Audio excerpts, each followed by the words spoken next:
Which one of you thought up Agent Pendergast? Was that you, Lincoln, or was it Douglas?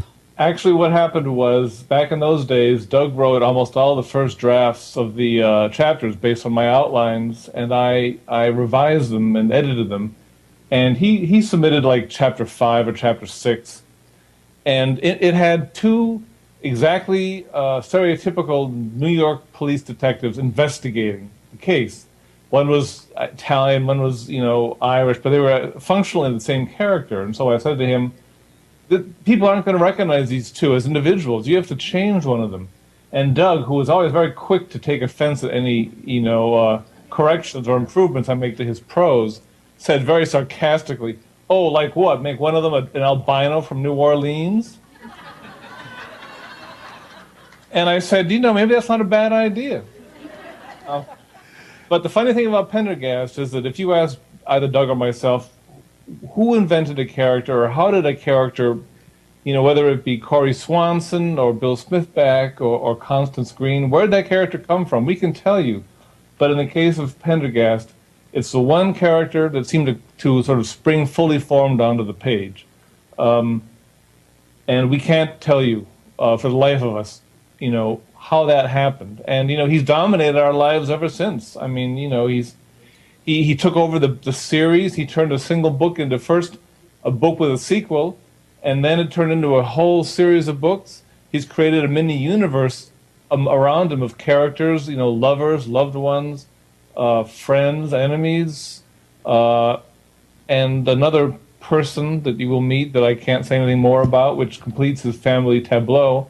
But we didn't see any of this coming. It's remarkable how he has commandeered our writing career and made it his own, despite his many pretending complaints that he dislikes our reportage of his doings.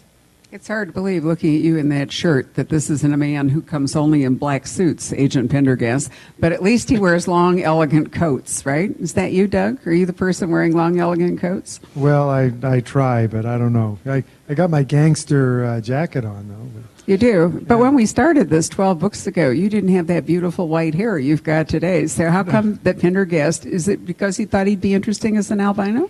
Oh, Pendergast has given me gray hairs. He's really... This guy. Now, if you go to agentpendergast.com, which is another website involved here are some questions that I'm going to ask the authors for answers to because I don't know what they are. First, which one of you wants to tell us how to actually pronounce Pendergast's first name? I'll do that because I think I came up with that name, Aloysius. And it's Irish, isn't it? Or Celtic? Maybe Doug can answer that. I just thought it sounded Southern and Gothic to me, and that's why I chose it, or suggested it to Doug. Well, it's an old, kind of an old Catholic name that I think is also French, and it could be Irish. I mean, it goes way back. So what does the X stand for? Well, Pendergast, it was named after a river in South America called the Xingu River. And the reason he has that strange name is because he has an ancestor who was an explorer who disappeared in the 20s, exploring up that river looking for a lost city, a great, legendary city. So in the Pendergast family, there are a lot of odd names. I mean, people don't get named John and Fred and George. They're Diogenes or Linnaeus, or Hezekiah, or Aloysius. Xingu. You're ducking the question. What's the X for? Xingu. Oh, it is? Yes, it's Xingu, and it's a name, it's an Indian word. Ah, okay. Yeah. I'm sorry, I didn't realize that Xingu started with an X. And if I could add to that, there are two interesting things. That lost relative was believed to have been eaten by cannibals. And if you open to the relic, the first page of Relic, you'll find that the action takes place in that same place. I was fascinated to see that on agentpendergast.com there's actually a family tree. Oh, yes. That one of you apparently created, or both of you. It's very complicated. Actually, neither one of us created it. A a fan created it. Is she here?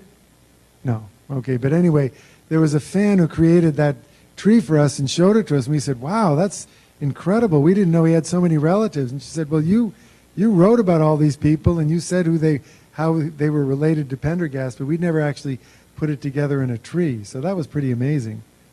So, does he ever sleep, or does he just plug into a wall? The other amazing thing about his family tree is how many of the members of that tree were either mentally defective, mentally deficient, outright insane, homicidal, or otherwise troubled. Criminals and geniuses, the family. And often simultaneously, often both. But the interesting thing about the Pendergast tree is that the family was once very wealthy, and there were quite a number of branches, and these branches have all died off, and through inheritance, Pendergast has inherited everything. And that's why he is so wealthy, because he's inherited from all the collateral branches of his family that have gone dead, that have gone out of business. So he is, or at least he appears to be the last living Pendergast. He appears to be.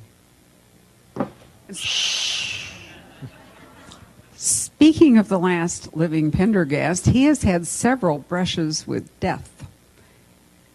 He has been, according to agentpendergast.com, shot, stabbed, mauled, bricked up, and left to die. That's so Edgar Allan Poe, guys. Come on. You wouldn't believe the research that went into having to do that too, suffering from all those things ourselves. Yeah, Lincoln did all the research. I bricked him up, and Yep.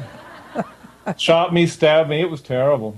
Which one of you survived a Cambodian death camp? We're not allowed to talk about the Cambodian death. Well, that's just a partial list, but when you read this new book, and we're not going to tell you how, there will be additional brushes with death. Ooh, scary. That was Link's idea, though. We don't want to have any spoilers, but there's a really horrible scene in which a grave is dug, and Pendergast is going. I better not. I think Lincoln's motioning me to shut up. No, I'm not. Go ahead. The grave is dug for Pendergast himself. Anyway, I won't go any farther. No, we want to do that. So this is a quest novel, which means that our hero, has to go on a journey to do something or other, and I'm not going to tell you what it is because it'll ruin it, so I'm going to call it the instigating incident. The instigating incident needs a landscape. And one of the things I think is fascinating about your books is that you go from the kind of commonplace, ordinary, like a peaceful scene in New York, to some terrible exotic, we're over volcanoes, we're in the jungle, or something or other. So which of you decided with this one, or did you do it together, that the incident that kicks off this book and this quest would take place at the boathouse in Central Park in New York, a more innocuous place that's hard to imagine? Well, Doug may dispute this, but I believe that was I came up with that just because the site is such an attractive, gingerbread site. You can imagine Cary Grant, in the Bishop's Wife, skating outside the boathouse in a frozen pond, and it just seemed so fairy tale like that it was a perfect spot for a really horrific gunfight to take place at. We're always looking for really interesting, and Doug, I'm sure will agree with this. We're always looking for fascinating and colorful scenes to set our chapters in. That makes them memorable, and it also resonates with the reader. If you remember, Link, we originally were going to set that like in some gritty waterfront neighborhood underneath the Brooklyn Bridge. And we decided, that's kind of the kind of thing you'd see in a movie, the tough guys, a shootout. We thought, let's set it in a place that's totally beautiful and lovely and peaceful and really surprise the reader with the violence that occurs all of a all sudden. That's true. I'd even written the chapters that way, and then Doug said, no, this won't work. Everybody else would do this. We're Preston and Child. We have to do something different. So, with great irritation and execrations at his family and his lineage.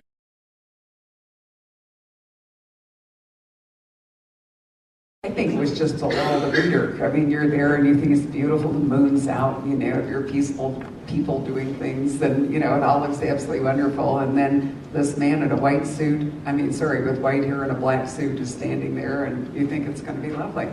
Ron? One of the fun things about that chapter was, it was at the very end of Cold Vengeance, and it appears again at the beginning of Two Graves, to set the story off. And we knew the reader was going to figure out something terrible was probably going to happen. And so we populate that scene with, you know, a bum about to go to sleep in a packing crate, and we have a violinist playing for spare change, and a couple of people necking on a bench. And, you know, we had a lot of fun figuring out which ones would be good, which ones would be bad, which ones would be neutral, and trying to make sure that the reader couldn't figure out who was going to suddenly leap up with a gun in their hand. And that kind of thing is a lot of fun for us to do. Well, what follows, I think, is a really interesting example of how they pull together both their scientific side and their sort of horror imaginative side, because in order to continue the quest, Pendergast collects a clue, which obviously lesser beings have missed, which is some gravel and some dirt, right? Some mud on a tire. Yes. And then you took over, and he goes through this amazing analysis with some help that he recruits. And then he uses like a mapping system to figure out where's the only place, you know, that the mud and the gravel and all could come from. I loved it. It was just, I could just see you sitting there, the science writer, working this one out. Well, you know, it's interesting you should mention that, because when I worked at the Museum of Natural History, there was a scientist there named Sidney Horenstein, who was a geologist. And at a certain point, I mean, I got that idea from this, because at a certain point, the feds came to him and they said that they had a shipment of television sets or stereos or whatever, that huge, you know, many containers of these electronics, and when they opened up the boxes, they were full of gravel. And that somewhere in the shipment had been stolen and substituted with gravel. And they went to Horenstein, they brought up a box full of gravel, and they said, where did the gravel come from? Where did this ship, this container ship, make the substitution? And he was able, as a geologist, to identify from the geology of that gravel where it came from. I knew this wasn't the part of the book you wrote, Lincoln. Well, anyway, I mean, I don't know about you guys, but I think that's one of the really interesting things about reading the books, is that sometimes you are doing sort of scientific stuff, and Pendergast is being a genius, and then sometimes you're just in like horror land. Is that you? Is that the Lovecrafty in you that comes in and devises some of the Gothic moments? I think to some degree. I think that Doug has a Gothic taste too. We both love 19th century English novels, you know, by Wilkie Collins and the like. And you know, within Pendergast stories tend to lend themselves to Gothic touches a lot more than say the Gideon Crew stories do. But yeah, you know, Doug and I think like to write the kind of stories we'd like to read ourselves, and that's the kind of story that I prefer. And you know, and I'm a huge fan of the character Constance Green, and she carries a Gothic miasma with her wherever she goes, basically. And you can't help but sort of, you know, there's a whole Gothic subplot in this book involving Constance. It's not giving anything away to say that. And yeah, Felder, Link has the hots for Constance. What was that? I said you have the hots for Constance, don't you? Yeah. Okay, Doug, shut up. Who may or may not be 150 years old. But I did want to mention one other a couple of other landscapes. But at some point, as we're on this quest with Pendergast, we wind up near at the San Pedro River, which, as you know, is down in southern Arizona. And the minute I read that, I knew this was Doug, because this is the 20th anniversary year of Cities of Gold, which still remains one of my all-time favorite books ever. And Doug was down there at the bottom of Arizona, prepared to do his journey, you know, riding all the way up. So this is a landscape you really knew, and you brought it into play in the book, right? Well, it is. In fact, we started riding our horses on the border of Arizona and Mexico, right there where there's a 5-strand barbed wire fence.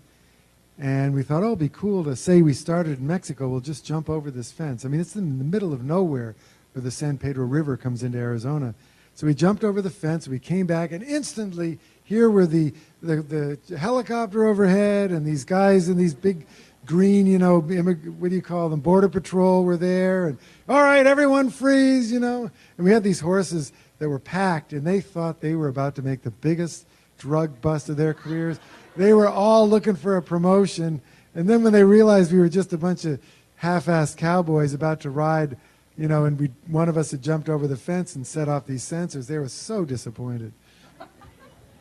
There's an interesting reverse variation that comes into play in the book. But so you come back to New York, and then without saying why, at some point in this book, we're spending time in Brazil. So which one of you decided that Brazil, or was this a joint decision, would be a really cool place for terrible things? Well, actually, we didn't really have much of a choice in that matter. When people read the book, they will see, if they check the historical record, that what we talk about happening in Brazil is basically, for all intents and purposes, it did happen. Of course, we fictionalized it. We fictionalized the town and the location, but a lot of those events are true, and we had no choice to do it that way. Although we did find out an incredible town in Germany. In Brazil, you mean? Sorry? An incredible town in Brazil. In Brazil, I'm sorry. A German town. Blumenau. Which, go ahead and describe it, Doug. Well, what's interesting about the history of Brazil is that in the 19th century, there was nobody living. There were huge areas of Brazil that were empty. And the Brazilian government wanted to encourage people to settle, so said, anyone who comes to Brazil can get free land. And all these Germans came to Brazil and established towns that remained German. They speak German. They had nothing to do with Brazil. They wouldn't speak Portuguese. And these towns became very isolated and very kind of strange. And then, during World War II, the Brazilians said, wait a minute, we've got all these parts of Brazil that are German-speaking. We've got to do something about that, and force them to sort of join Brazil. But they never really did join. So towns like Blumenau in Brazil, you go to Blumenau, and it looks like Bavaria. I mean, all the houses are done in that half-timbered way. They all speak German. Nobody speaks Portuguese. And that's what made this so fascinating. I think one of the really fun things about reading the books is you never know where you're going to go, to some exotic spot in the world that you hadn't thought about. Now that Lincoln's back, though, my eye fastened upon something I wrote down, which I think is really fun. I did not know that you were one of the people who worked with James Herriot on All Creatures Great and Small and other of his novels. That doesn't seem like you. My role was pretty small. I came in fairly late in James Herriot's career and worked on such books as, the best of. But it was my boss, Tom McCormick at St. Martin's Press, who I believe deserves the credit. My understanding of the story, for those people who know James Herriot, the English vet who wrote All Creatures Great and Small, those books, again, this is my understanding of it. Those books were kind of almost throwaway titles in England, humor books with titles like It Couldn't Happen to a Vet or If Only They Could Talk. And I was told that Tom repackaged them with a new cover, a new title, and a huge advertising campaign, and they really took off. And the rest was history. And he wrote several more books after that. And it was fascinating because he was certainly one of St. Martin's biggest authors at the time. And I got a letter or two from him myself, and I practically had them framed on my wall. It was like getting, being handed the testaments from the Mount. It was really something. Well, it is. I mean, it's easy to think that Harriet was all about bunnies and ponies, but in fact, being a vet has some really major stuff, big animals and hard things happening. So maybe it hardens you up. One last thing I wanted to mention, what I thought was really fabulous in this book. I mentioned that it's a quest novel, and normally when people go off on quest to rescue the princess or save the kingdom or find the treasure or whatever it is, they're just into it, and there's not a lot of personal responsibility at all. They just there's an irresistible impulse that takes them off. At some point in the story, and we won't tell you how, Pendergast stops. And he realizes that if he hadn't insisted upon this quest those things that happened would not have happened, and he takes responsibility for it. That is so cool. I don't remember ever seeing that in a book like this. Well, it's a horrible moment for Pendergast. It almost, when he realizes that he has done the worst possible thing he could have done. I can't say what it is because we don't want to spoil it, but he's responsible for it. It's a terrible moment, and it really is in a way it's sort of the end of his life. And Not really, because there's lots of pages to go. well, but he's rescued in a sense. Again, can't go into details, but he's sort of rescued, and then he learns that things are a lot more complicated than he thought. And his quest is not over at all. He has to, and it's much worse. What he has to do and what has happened is even worse than what he could possibly imagine. So. you guys have. So, We get a lot of, if I can respond to that, we get a lot of obviously positive comments about Pendergast, a huge number of positive comments, but occasionally people say he's too perfect, things always work out for him, he doesn't have to, break a sweat. And in this trilogy, we didn't really start out intending for this to happen. We, in Fever Dream, we intended to sort of fill in his backstory, which is a request people often make. What's Pendergast's history? What happened? How did he get where he is? And that's how we started out. But in the process of writing it turned into a real Pendergast agonistes. Basically, it's terrible things happen to him, some of which he as in this case brings on himself, and he doesn't know how to respond to them because he's never had this kind of problem before. And so for us, this has been a chance to really deeply humanize him. He's still a strained, eccentric individual, but he has to somehow respond to these terrible things that are happening to him. And it's our hope people will come away from this trilogy, and particularly Two Graves, feeling a closer understanding of Pendergast and a more sympathy for him as a human being, just like the rest of us. If you think of these books, as I often do, as an exploration of evil, is that what you think is at the heart of the books? Am I off track there? No, I think you're absolutely right. I mean, what these books are, the whole Pendergast series is a very deep exploration of evil.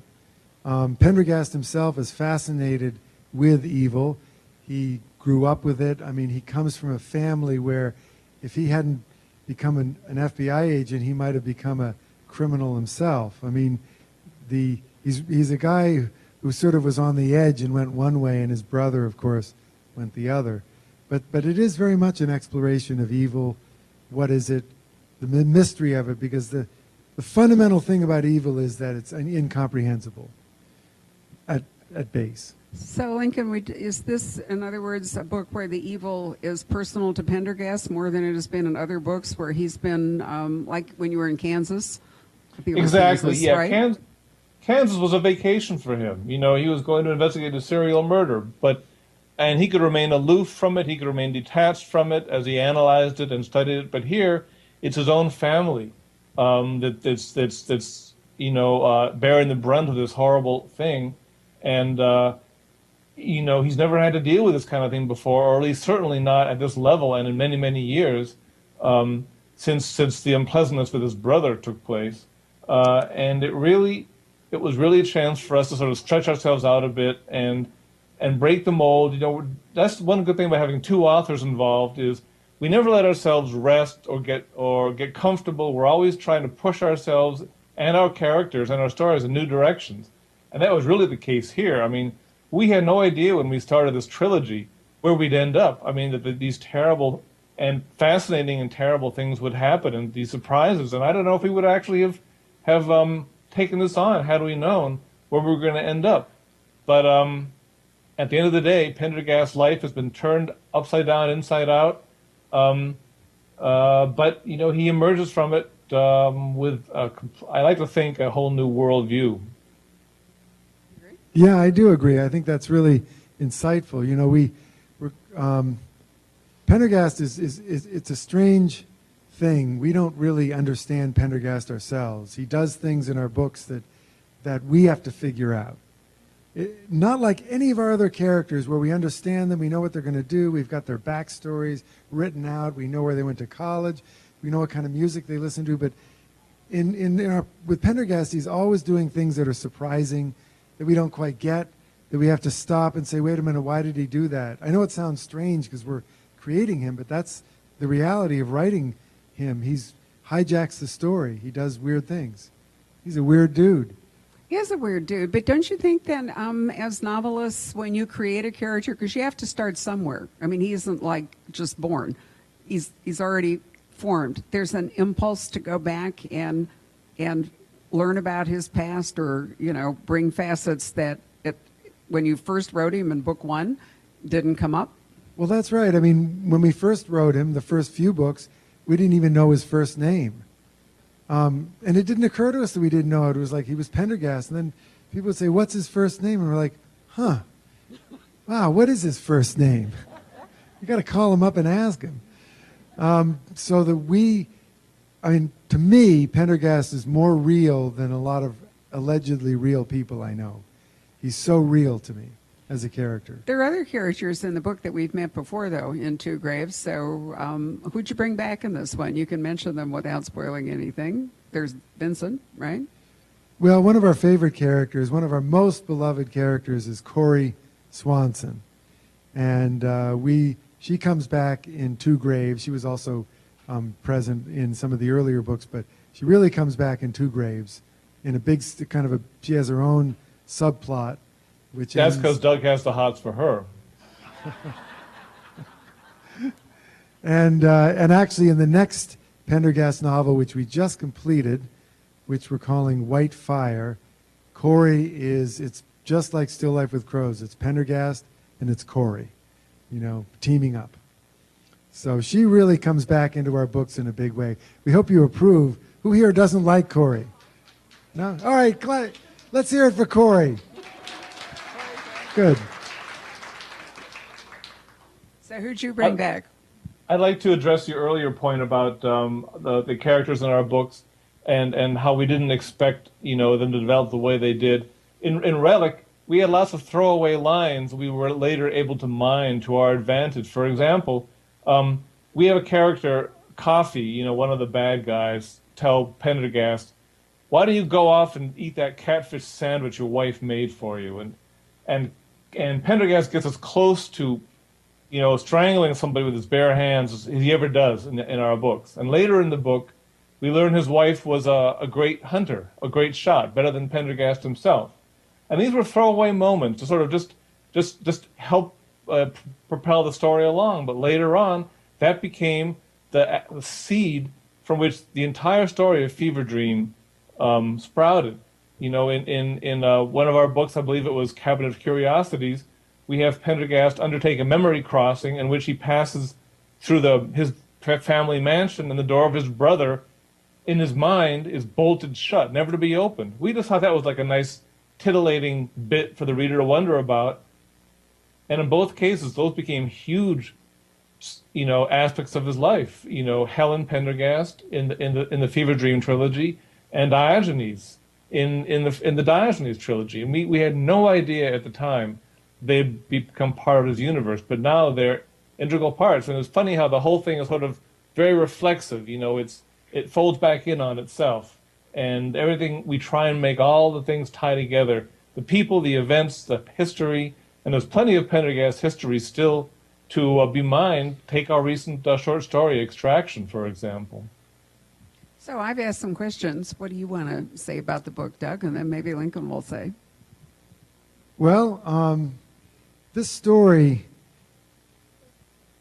when we started this story, when we started Fever Dream, we thought we knew where we were going, and we had all kinds of ideas about how this was going to end.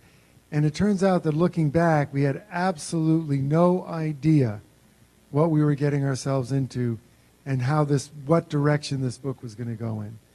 And I think that we're, both of us, pretty flabbergasted and astonished at where this story ended up. I mean, wouldn't you say so, Link? Yes, definitely. Like I said earlier, there's so many shocks and surprises and twists in Two Graves in particular that it throws Pendergast's fairly comfortable life for such a loop. I don't know if we would have had the heart to do that to him at the beginning of Fever Dream had we known where we were going to be going with it. I don't believe that for a minute. I don't think authors have any conscience at all about what they do to their characters. No, Sorry. we do. I still feel terrible about what happened to Bill Smithback. I mean, that was Link's fault. No. No. He killed Bill Smithback because Bill Smithback was based on me. See? So, Lincoln, do you have any extra words you want to add about Two Graves? And then we could take questions from the audience. I feel sort of that I'm weighed down by I have to take the fifth on that because I can't break any spoilers. But as I said earlier, we were really excited about this book. We're incredibly happy that it's out now because people have been waiting so long to find out what happens after Cold Vengeance and find out how we can possibly tie together all these disparate, loose ends. And I think we've accomplished it. I hope we've accomplished it. And so I'm just eager to sort of sit back and hear what people have to say about it now. That's true. It's been 16 months, hasn't it, since Cold Vengeance came out? Yeah, way too long. We've gotten a lot of complaints about that. So maybe the next one, White Fire, will come out White Fire sooner? is done, so it's going to be published probably in another 6 months. Whoa. So you will get the next Pendergast novel really quickly to make up for the long delay for this one. Yay! And we are really, really excited about White Fire, by the way. We think it's an incredibly strong book. That's off topic for today, but we couldn't be happier with how it turned out. And it is a standalone novel. We're not starting another huge involved trilogy. It's a standalone novel. It's self-contained, and so. Yeah, we don't want any more emails about how can you do this to me? You this is duplicitous. I didn't know this was going to be have a cliffhanger ending. So White Fire is completely self-contained. So, audience, do you have questions that you want to ask? You can ask either author, but Doug is going to need to repeat them. Yes. Will Coffee come back?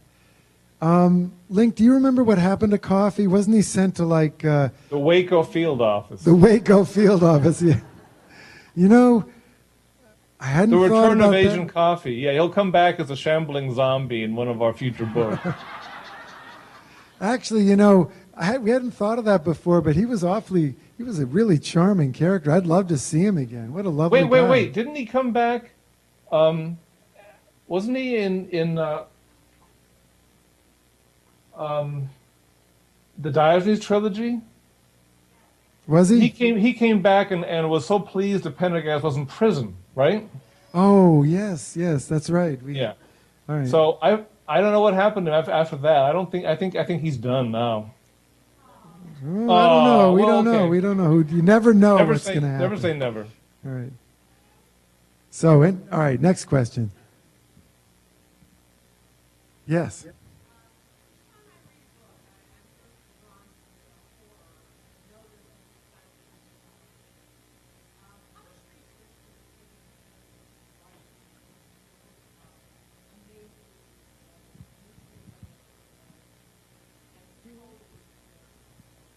Well, thank you. Well, the question is how much research do we do compared to writing? And, well, we do a tremendous amount of research. I mean, one of the things is we feel that the reader may not have a lot of knowledge about the subject, but they can tell when you're faking it. So you really have to not only do the research, but you have to go to the places, in the large part, you have to actually go to the places where the novels are set. Otherwise, the settings aren't quite real, they don't feel right. And so, because Lincoln won't leave his house, I have to go to all these places. And so, I had to go the next novel. Why should I? But the toughest research I ever had to do was like the next novel, White Fire, is set in Aspen, Colorado. And I had to go there. It was really tough. It's really tough. We benefit from having two authors because Doug has a great background in science, and I know a lot about computers, and so we can always fob off certain chapters onto each other. You mentioned this, Barbara. You mentioned the chapter about the soil in Two Graves. Doug was able to pull that off without breaking a sweat, just because of his scientific knowledge. Were you the person though that did all was it GPS or was it mapping? I guess it was the mapping thing. Was that Lincoln or was that you? The mapping of the gravel? Yeah. No, that was me too. That was Doug. I worked out that whole little detail. Yeah. I wrote the more gothic elements, like the subplot dealing with Constance, that kind of thing. And as usual, the chapters set from the crazed axe murderer were done by me. Yeah, Lincoln's really good at that, getting into their heads. He So doesn't to look speak. it, but there have been a lot of weird serial killings in Morristown, New Jersey, where he lives. But he says he never leaves his house. I don't know.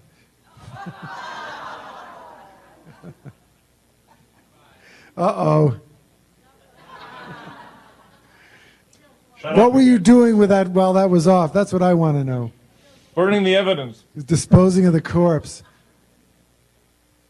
All right. Any other questions? Yes.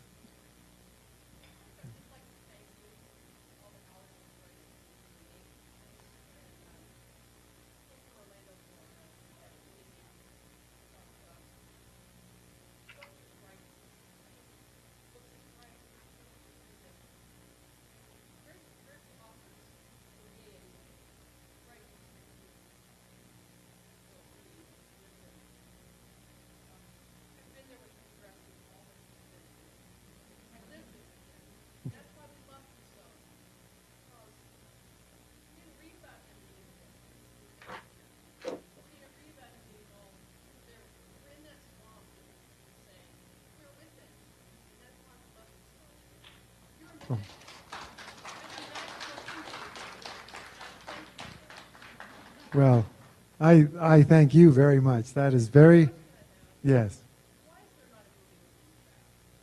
Oh, that's a good question. Lincoln, answer, why is there a movie with where's the Pendergast movie?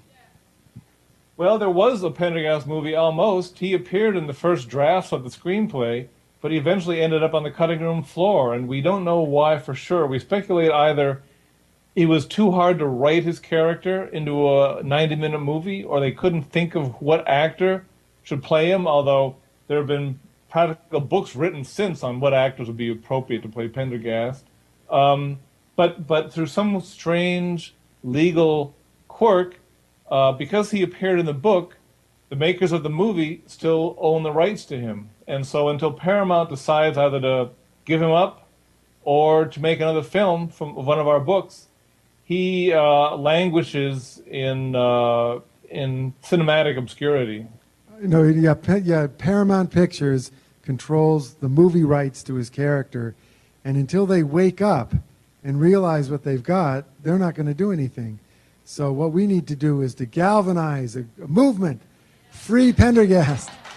Somebody start a Facebook page aimed at Paramount Pictures and... Free Pendergast. That's really cool. Actually, what generally will happen is you have to wait for some actor to attach himself to the character. And speaking of actors attaching themselves to the character, where are we with George Clooney and The Monster of Florence? Well, that movie is still in progress, and I read a screenplay. I read two screenplays, two versions, and I think they're very good. And they're still, it takes a long time. I don't know why it takes so long, but they're now talking about who's going to direct the movie. So they're looking for a director. And there is a movie coming out soon called Jack Reacher, I think. Lee Child's movie. They think that the director of that, who's Christopher McQuarrie, may be the director of The Monster of Florence, which I think is a great idea because I hear this is a wonderful movie. So, are you all looking forward to it, by the way? Okay. No? Okay. Yeah, all right, casting problems. Tom Cruise is my size, and Jack Reacher is at least 18 inches taller than I am. So I think there's a little credibility problem. It'd be like having Pendergast if he were swarthy with dark curly hair and wore electric blue suits. But it's amazing what you can do with lifts. That's true. Is there going to be a new edition of The Monster of Florence, or was yes, as a added matter material? of fact, there is. In March, the end of March, a new edition of Monster is coming out with a new afterword which updates the case, but also talks about the really interesting connections between the Monster Florence case and the Amanda Knox case. You know, the Kircher murder trial. They're very interesting connections. So, very interesting, which Mario uncovered in Italy that'll blow your mind. Lincoln, you started a series with an interesting new character. Can you tell us a little bit about what went on with him? It was last January when, in fact, we did an event with you at the Poison Pen, again by Skype, and talked about it. That book was called The Third Gate. It features my series character, Jeremy Logan, who's an enigmologist.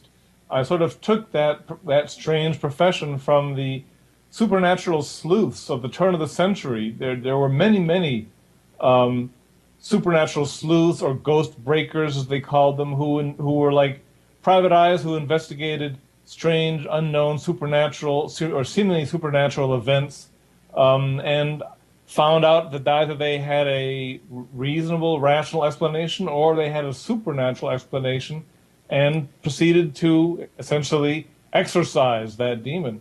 And this seemed fascinating to me, and I felt it was high time to resurrect that kind of series. It seemed certainly in line with my interest in ghost stories and the occult.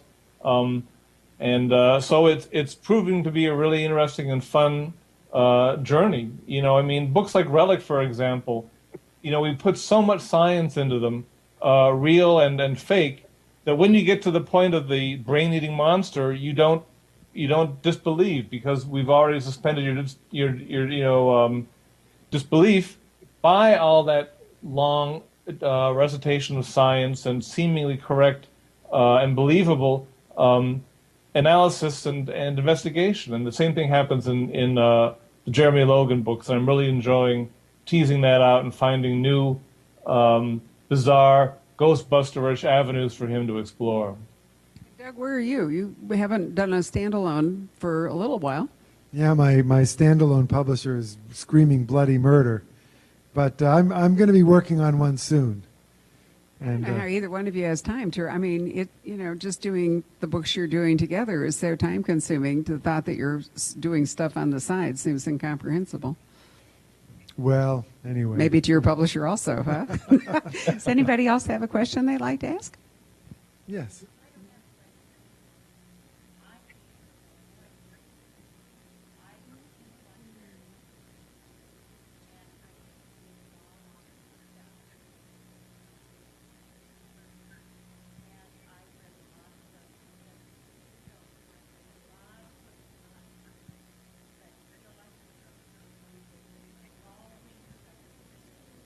Well, thank you.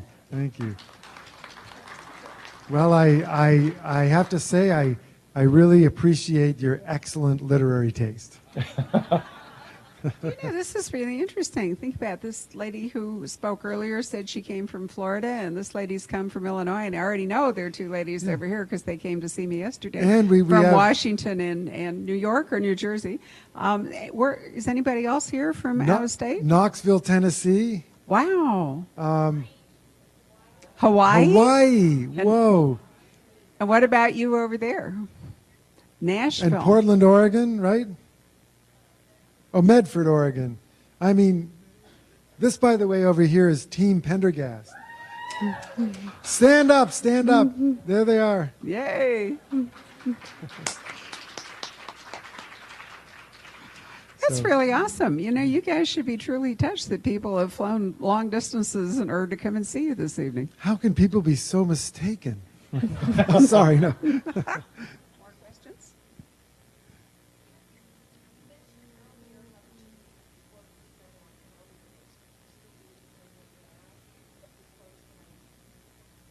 Well, now we divide the writing responsibilities a little more equally, and we each take a thread or a series of chapters and write that, and then we swap the chapters, and then Lincoln will rewrite my Shakespearean level prose, which really pisses me off, and then of course I have to correct his very crude semi-literate English as well. But anyway, through this process we managed to come up with something that is fairly I think, a style of writing, actually speaking seriously, that's really quite better than what we could have achieved on our own. So, Do you want to speak to that, Lincoln, before we move on?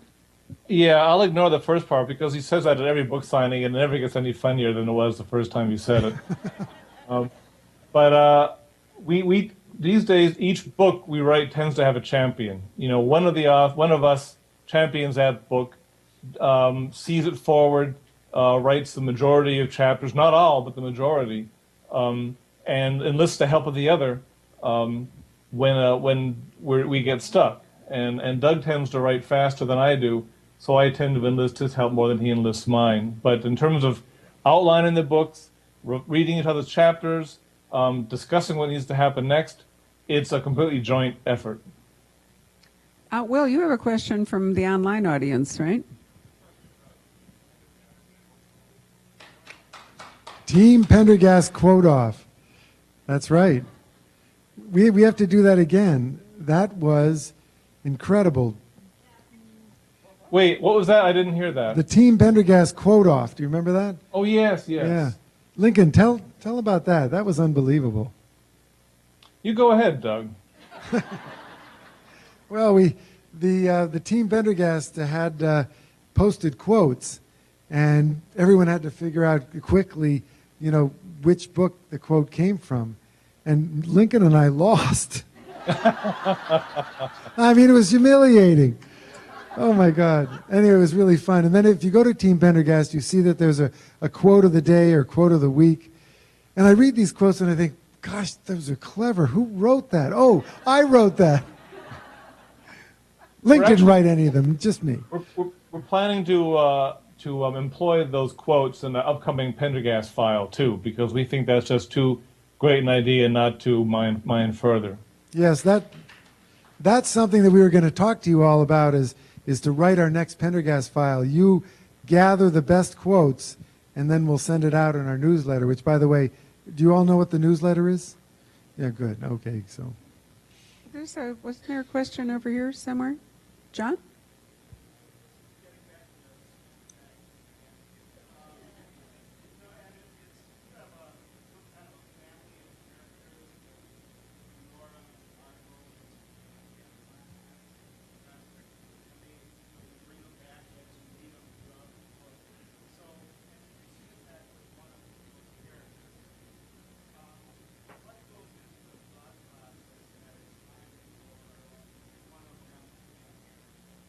I can speak to that.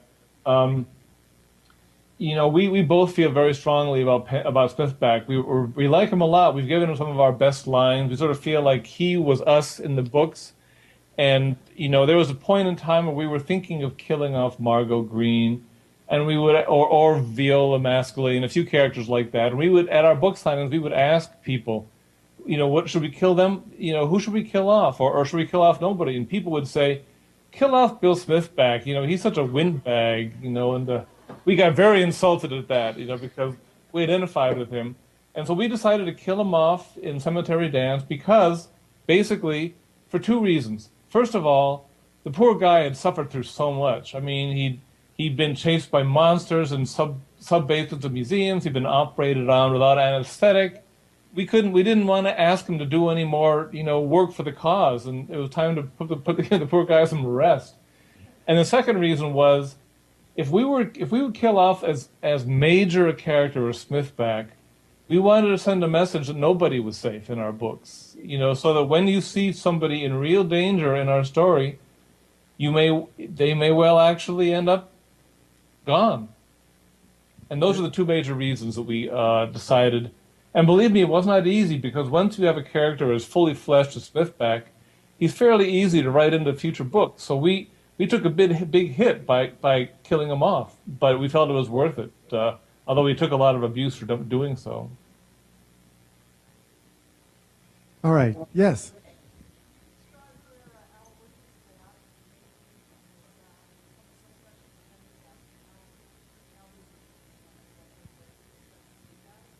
Well, Helen's name came from Helen of Troy, the face that launched 1,000 ships. Right, Link? You lost me there. I don't know. You make that up? I'm quoting Homer, you dolt. I know who you're quoting, you idiot, but I don't recall that being where her name came from. But you may well be right. No, And by the well, way, you're not quoting Homer. By the way, you were quoting that's right. Yeah. Ben Jonson. Uh-oh. See, he's always... Link is smarter than I am. He gets me every time. Yeah. Well, I always thought it was after Helen of Troy, but... You may well be right. All right. Yes, another internet question?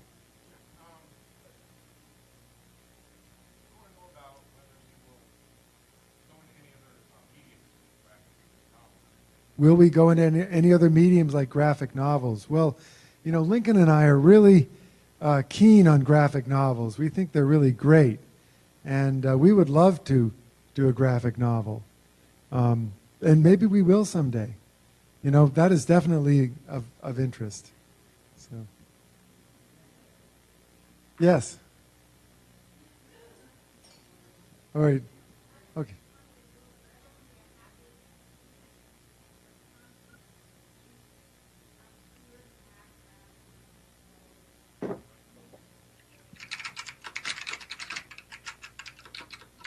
Well, her role in Two Graves, what happens to her there has a happy ending.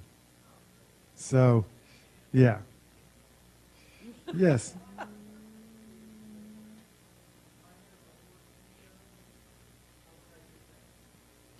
Well, you could, if you wanted to, scan it and email it to us. Oh, you have it here. Well, you can give it to me afterwards. I mean, yeah, take it out and here, bring it over here and show it to Lincoln. All right. We love our work. We have a section of our website where fans make pictures. Oh, that's great. Fans make pictures, and we post them on the website and so forth. So if any of you are artists out there, send us your work. Okay, Link, here you go. A bit higher, please. Higher? Wow, that's amazing. Fantastic. Good job. That's Smithback. Hurricane Deck. There you go. In Utah. Smithback on Hurricane Deck. That's wonderful. That was right before he came off the horse. That's good. I love that. That's great. Well, thank you. Thank you very much. Thank you. Here. Yes, show it to the internet. Show it to everyone on the internet too. So yeah, so please, anyone has poetry, pictures, photographs, or whatever, scan it and send it to us, and we'll, unless it's, if it's appropriate, we will put it up on our website. So. Even family trees, apparently. Yes. You can, make your own and volunteer it. You know what? I wanted to ask you, you have written some books. We're talking about Pendergast. This is the 12th Pendergast. But haven't you written together 18 novels? I don't know. Well, I think it's 18 novels. 18. Okay, so there are at least 4 or 5, anyway, that are not necessarily Pendergast novels. I remember Ice Limit. Have you thought about doing something like that, a step away really from the series at this point? We have 2 series now, Pendergast and Gideon Crew, and I think Doug will agree with me that those are going to occupy all of our time for the foreseeable future, and any other ideas that we have will be treated by solo novels. But I will say this. I don't know how many of you are waiting for a sequel to The Ice Limit. Okay. It's coming. Yeah. It's coming. You're the only people I know. Which book was it where you created, wasn't it a cofferdam? You had a treasure or something out in the ocean and you had to do this marine technology That was thing? Riptide, yeah. Riptide, that was it. I was so blown away by, how that worked. And I think that the fun of maybe occasional standalones is you get to do something like that. Well, maybe we you could do it with Pendergast in it and he could fall into the Riptide and there you'd be. But Yeah, that's well, it's interesting because some of those standalone novels we've taken characters from and brought them into the Pendergast universe. I mean, like Eli Glynn brought into the Pendergast universe, and now we've brought him into the Gideon Crew universe. So there's a lot of cross-pollination among these characters. Don't you guys call us like the Pendergrass Panagea? Don't you have an umbrella name for all of this? Yes. Oh, the metaverse. Or Pangea. But, you know, Pangea was the great supercontinent that formed, 300 million years ago. Anyway. I wasn't really that off when I said it's like stepping through the wardrobe, except instead of the lion and the witch, you found your own, or you created your own. Well, let me say one thing on a philosophical note. The cosmologists believe that the universe might be infinite. And if the universe is infinite, anything that's possible to happen is happening. So right now, somewhere in the universe, these novels are really happening for real. Pendergast actually lives. You're going to comment, or you're just going to sit there in your blue shirt? If you say so. That was a good time to wave that martini glass again. Yeah, it's about time. I think it's high time. It was. I'm driving Lincoln to drink with these comments. Does anybody have a final question they'd like? Is there a last question? Yes, sir. Yes. Sorry, where did my inspiration for what? Ah, that's interesting. Well, I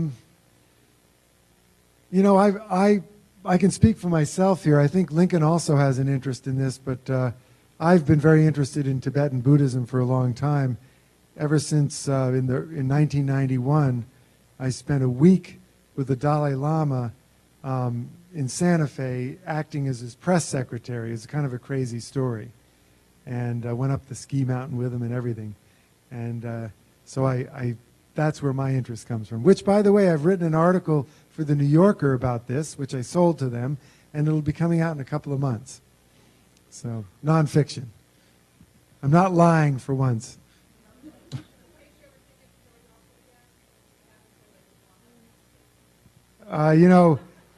Yeah, Lincoln, have we ever thought of killing off Pendergast? No, but you've actually suggested it once or twice. Do you remember that? We were casting No, I did not. ideas. What are you talking about? You suggested it. No. We will never kill off Pendergast. You wouldn't allow us to, even if we wanted to. So there's no ultimate spoiler. We may have avoided a bunch of them, but the one thing we do know is there's going to be a Pendergast 13, right? So no matter what happens to him at the end, it's in the oven right now. And in 6 months, or probably this book will come out. So you won't have to wait. White Fire. fabulous, and we'll get to do this again. What really great fun. So I want to thank our authors. I hope you'll congratulate them once again on completing this.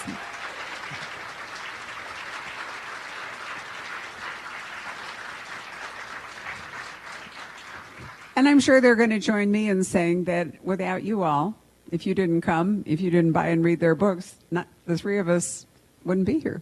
Well, yes. And so we're grateful to you. Well, thank you. And I'd like to add my gratitude to Barbara of the Poison Pen Bookstore, who has been supporting me and also me and Lincoln for most of my career, for over 20 years, maybe 25 years.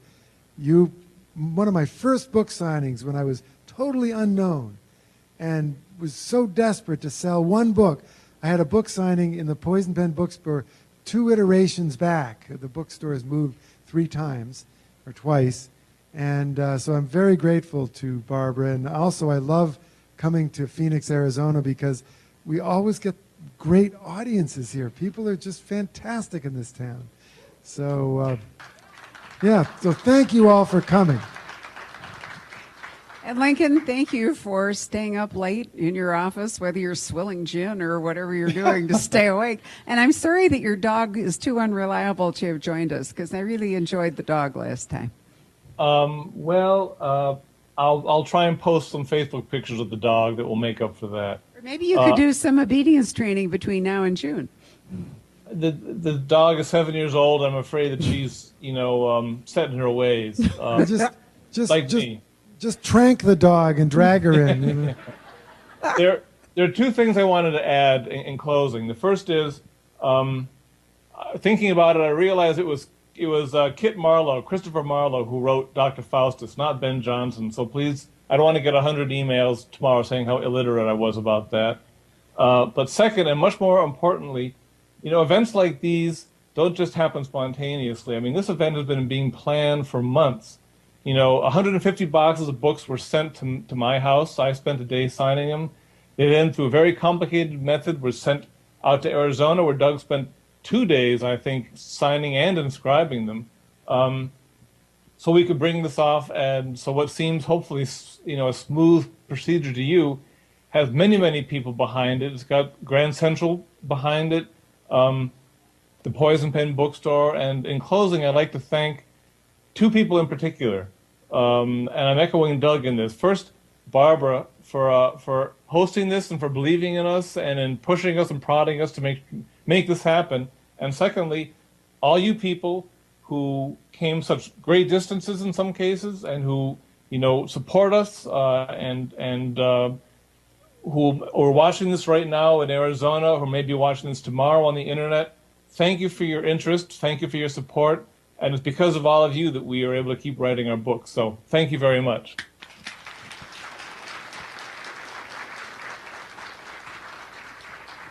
I'd like to add my special thanks to your editor, Mitch Hoffman, and also to your brand new publicist, Sonia Chuz, who took on this project from out of the ether and has really soldiered through it, because it was all new to her, and she's been fabulous. Yeah, we have this great new publicist, Sonia, and we have a new editor, Mitch Hoffman, who's fantastic. And also, I think we ought to thank Will for Will.